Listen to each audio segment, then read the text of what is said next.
One thing that I found fascinating in The Truman Show was how it explored the sociological concept of nurture and nature. Before I continue on, I would like to describe the concept of socialization and how it connects to the concept of nurture and nature. Socialization is the process through which people are taught to be proficient members of a society. This can be as something as simple as getting up in the morning and having a cup of coffee, just as long as it's something that you were imprinted with from some part of society, it counts. To follow that up, the idea of nurture versus nature is basically that who we are as a person, from our beliefs to our tendencies, is either determined by our genetics, how we were just born like this, which would be nature, or nurture, which would be that we were imprinted with this with society. A good example of nature would be, let's say, my own music taste. Growing up, my mom would usually just put the pop radio stations on the radio anytime we would drive back to school, and that would be the only thing I would listen to. But now I have developed my own music taste that is completely different than whatever my mom likes to listen to. This is a pretty solid example of nature because this is something that it only pertains to me and no one else in my family or even my peers. The perfect example of nurture would be the Pledge of Allegiance. Every morning in school, we would put our hand over our heart and look at the American flag while someone in the speakers would say the Pledge of Allegiance. This is a perfect example because this is something that has to be taught and imprinted into people. Now that we have established the concepts of nature versus nurture, we can start discussing how it manifests within the Truman Show. The entire town of Sea Haven is an incredibly controlled environment, which means that the idea of nurture is theoretically at its fullest force here, since everything is conditioned to Truman. And the biggest example of this has to be its attitude to staying in Sea Haven and not wanting Truman to leave it. Throughout the entirety of the movie, we see both super subtle and obvious signs of Sea Haven, the town itself, trying to hype itself up as something so great that you never have to leave. A great example of this would be the license plates on all of the cars stating how good of a place Sea Haven is to live. Or when Truman goes to the travel agency and all of the posters are warning about the dangers of flight travel.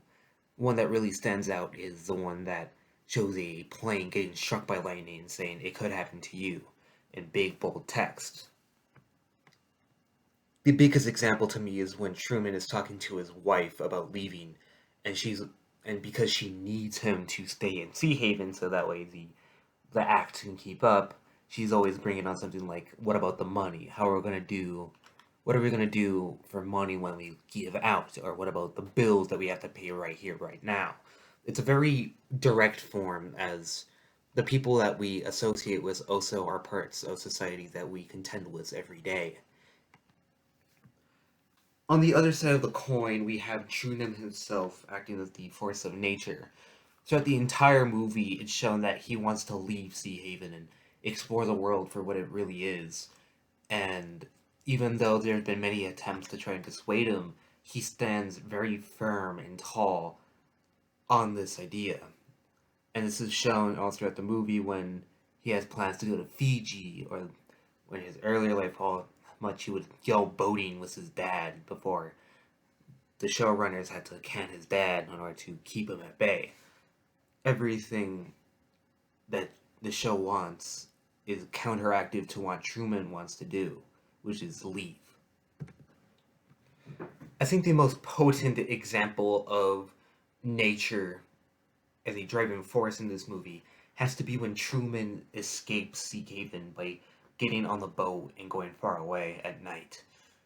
The fact that even though he's deathly afraid of the water, he still stays true to himself, to his urge to escape and goes on this and even continues to do so even after almost dying due to Kristoff wanting to keep him at bay, shows how much his drive to escape, his own personal need, his own passion, his desire, influenced him to the point where he was eventually able to leave this false reality and move on with his life.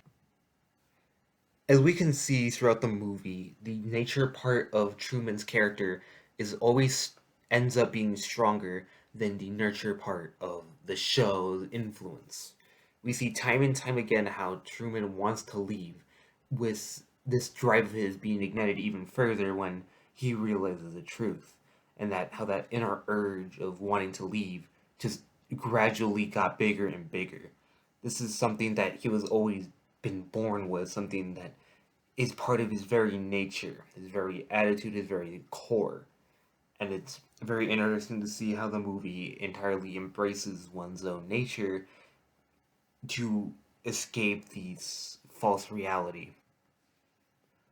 To conclude, I think The Truman Show is a fascinating take on the idea of nature versus nurture.